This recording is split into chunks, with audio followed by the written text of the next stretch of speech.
All right, we're down to our very last startup. Thank you, Ideally, who's in the new retail model quadrant.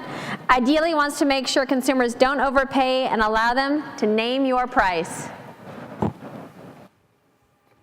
Thank you very much. My name is David. I'm from Ideally. And firstly, thank you for judging, and thank you for sticking around at the end of an amazing, amazing session that lasted the last 3 days.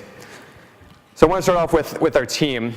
I was previously the CMO of a multi-million-dollar e-commerce company, and I worked with my co-founder, Nick, for 8 years, 2 years now at Ideally, building out our next-gen e-commerce platform. He was heading up a software development agency that had a specialty in e-commerce.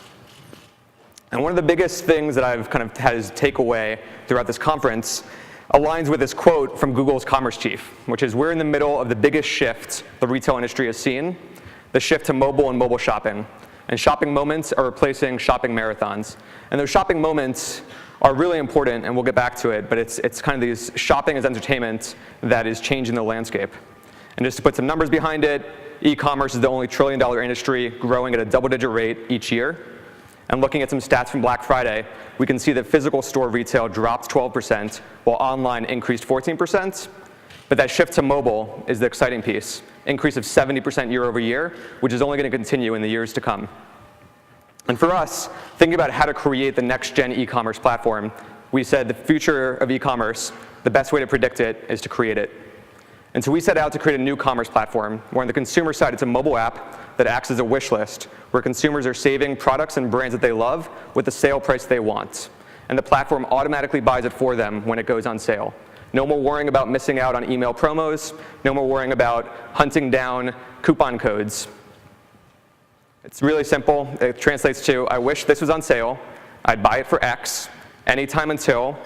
If the platform can buy it, we notify the consumer, charge their credit card, order's on its way. So we're transforming the way commerce works on the consumer side, but looking at the sell side is even more exciting. It's a new analytics platform that's aggregating those individual data points. The consumer saying, I would buy these jeans for 50, I would buy them for 70, I would buy them for 90, into a demand curve. So now you have insights into pricing to help shift your strategy, but more importantly, empowered with a sell now button. Instantly capture sales, whether your goal is revenue, clearing out inventory, or just doing promo pricing more efficiently. Again, kind of hammering on why for the sell side, this is super exciting. It's a new sales channel for companies. If e-commerce conversion rates are hovering around 2%, we're not focused on increasing it from 2% to 2.2%.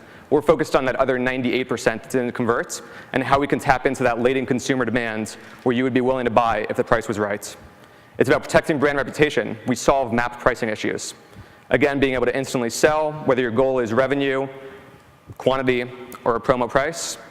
And it's about transforming the way commerce can happen. Thank you very much.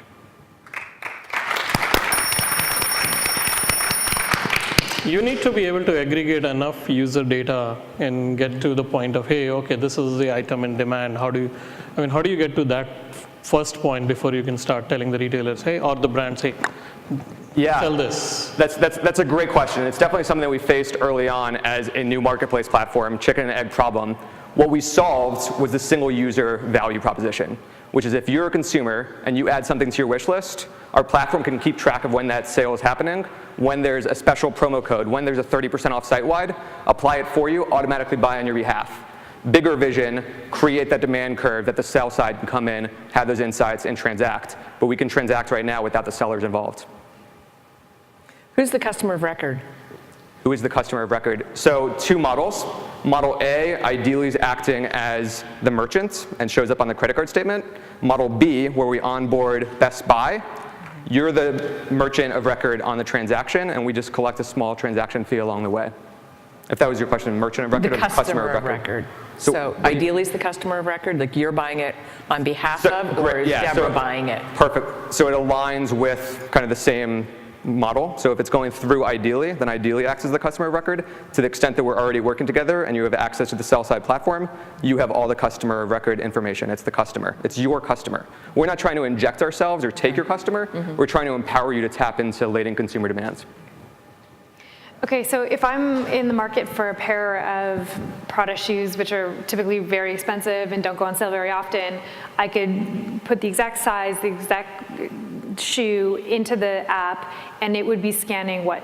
The world for these shoes? Or like, who are they scanning? That's right. So reputable sources. So the Prada shoes example, it would be scanning Prada, Nordstrom, Barney's, whoever has that make. Yeah. And Prada is a good example because that make might be carried by several different retailers in order to find that best price for you. The cool thing about the platform is it's both social discovery, so you're coming in and you have a home feed, so kind of that shopping as entertainment, so you have that aspect to it, or it is this open platform vision that you're adding anything from anywhere. So if you see those shoes, I don't want to keep track when I get an email from Zappos that they're on sale. I don't want to keep track of when Prada's having their semi-annual sale clearing out this inventory. These are the shoes I love. If it goes on sale for less, I know that Ideally is going to sell it to me for less. Does Wish do this already?